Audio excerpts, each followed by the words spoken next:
สบายดีมื้อนี้เราจะมาแนะนำเกี่ยวกับลูกค้าต้องการในระบบโอนสร้างเนาะจากสร้างหนึ่ง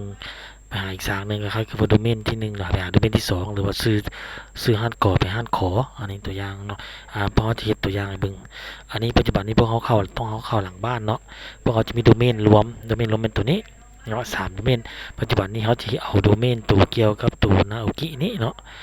ตัวอย่างเนาะนาโอกิตัวนี้สิโอนไปสร้างซุปเปอร์แซบเนาะสิโอนมาสร้างซุปเปอร์สร้างไหนก็แล้วแต่เนาะแต่ว่าเขาจะเฮ็ด2โดเมนเข้าไปแต่มันกันเดียวกันปัจจุบันนี้พวกเขาจะเว้าเรื่องรวบรวมสร้างตัวนี้แม่นเนาะเขาจะกดเบิ่งคืนเขาสิโอนสร้างจากอ่านาโอกิแล้วนาโอกิจะโอนไปสร้างซุปเปอร์แซบนี้เนาะปัจจุบันนี้เขาจะเว้าเรื่องเข้าหาเรื่องลบสร้างเลยเนาะเข้าตัวสร้างนี่ก่อนเอาตัวสร้างแล้วทำอันนี้เขาจะมาโอนสร้างจากนาโอกิไปซุปเปอร์แซบเนาะไปซุปเปอร์แซบแต่ข้อห้ามสำคัญที่สุดแมนกรณีตัวนี้เขาจะได้ย้อน1แมนเขาต้องมีสื่อเมนูอาหารคือกันรหัสคือกันเนาะรหัสจากตัวนี้รหัสตัวของนาโอกินี่ไปหาของซุปเปอร์แซบมันต้องรหัสเดียวกันเมนูเดียวกันว่างานจะนอนราคาแล้วแต่รหัสสัญลักษณ์เมนูมันต้องคือกันมันจึงไวขึ้นกรณีบ่มีเขาก็สามารถสร้างเองได้เลยสร้างขึ้นมาแบบออโต้เลยเขาสิเบิ่งค่าเบิ่งแต่เขาจะเอาตัวมีที่มีรหัสคือกันเพื่อโอนเข้าไปหาสร้างตัวซุปเปอร์แซมเลยเนาะตัวนี้ปัจจุบันนี้แม่เขาจะเว้าเรื่องอันนี้เว้าเรื่องทรงเครื่องนี่กดเข้าตัวที่2นี้เนาะสินค้าทรงเครื่องนี้แต่ความหมายตัวนี้แม่น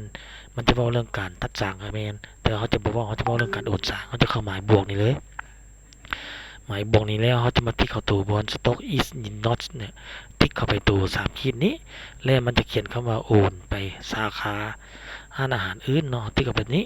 แล้วมันจะเด้งมาตัวสาขาตัวนี้ส่งอาหารไหนจะโอนเป็นซุปเปอร์แซบเนาะมันจะเด้งไปหาซุปเปอร์แซบสังเกตชื่อง่ายๆนะรหัสตัวนี้รหัสเลขบินโดนสร้างตัวนี้เนาะ005นี้วันที่ตัวนี้อันนี้มันปุกยานผู้ใดก็ได้แล้วแต่เนาะอันนี้มันเทสเขาจะซ้ำมันจะเทสเนาะเทสโอนโหลดเป็นไฟล์เลยก็ได้แต่ว่าจะเห็นตัวเดียวให้เป็นเบิ่งเป็นหลักก่อนวันนี้เขาจะมาโอนตัวสร้างเอาสร้างเดี๋ยวนี้เขาให้สัญลักษณ์มาแล้วเนาะ79ปุ๊บซี่เนาะแล้วเบิ่มบวกเพิ่มมาอีกอย่างอีกเนี่ยแล้ว80มันจะมีตัวสติงเนาะ2รายการนี้มันต้องคือกับรายการของซุปเปอร์แซมอันนี้นาโอกิเนาะตัวนี้ซีนาโอกิจะเป็นซุปเปอร์แซมมันต้องคือกันกระป๋องเขาจะเอาเท่าไหร่เอา10ป๋องเนาะเอา10ป๋องแล้วอันนี้ก็10ป๋องหลังจากนั้นก็จะได้มีอย่างมันจะมีรายละเอียดอันนี้เนาะอันนี้เขายังบริษัทที่เขาจะโอนเด้หลังจากนั้นก็จะมีแต่ว่ากดเบิ่งความถูกต้องว่าต้องการให้เป็นรายอันก็ได้เนาะหลังจากนั้นก็มีแต่บันทึกไปพอจะโอนมันจะถามมาเด้79ตัวนี้80นี้เป็นปองในจืดนี่เนาะเข้าไปนี้ในสางนี้แต่ถ้าจะกดบันทึกไปเลยyes ไปเลยหลังจากนั้นเขาก็กดออกไปเพื่อเขาจะไปฮับเข้าสางวันนี้เนาะฮับเข้าสางความหมายว่าฮับเข้าสางนี่แม่นจากนาโอกิเนาะจะเป็นสางของซุปเปอร์แซบเนาะซุปเปอร์แซบนี้ตัวนี้เป็นซุปเปอร์แซบเนาะแต่ปัจจุบันนี้ซุปเปอร์แซบเขายังบ่มีอย่างเข้ามาเถื่อมาเนี่ยเนาะจิตการอย่างกันยังบ่มีอะไรครับเข้ามาเถื่อเขาต้องมากดขับสางแล้วแต่มือใดก็แล้วเขาสามารถย้อนหลังได้แต่เขาสิเฮ็ดมื้อนี้เลยเนาะเขาจะมาหับเครื่องเข้าสางจากนาโอกิโอนมาหาตัวนี้เขาจะกดเพิ่มเข้าไปแล้วมาใส่ผู้ใดรับนี้แล้วแต่สมมติมันนี่เนาะโมนี่แล้วก็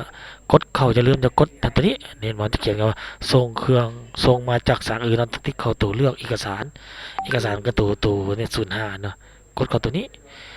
ต้องเข้าตัวนี้อาทิตย์นี้มื้อนี้เลยก็ได้มื้อนี้ก็ได้เนาะมันจะเป็นมื้อนี้โหลดมาปุ๊บมันจะมีหลังจากนั้นก็กดตกลงไปมันจะเด้งมา2อันมา2รายการ79กับ80นี้วันนี้เฮาเอา10ป๋องรอบนี้ราคาต้นทุนเท่าไหร่ใส่ 5,000 เนาะใส่เลย210 2,500ก็ได้210เนาะ210แล้วก็210210ตัวนี้มันจะเป็น2,500เนาะ2,500ลง2,500เป็น25,000กีบตัวนี้เนาะวันที่บ่ได้อยู่สมาอันนี้เลขที่ตัวนี้แม่นเลขที่จากตัวเครื่องนี้ครับจะรับเขาเนาะ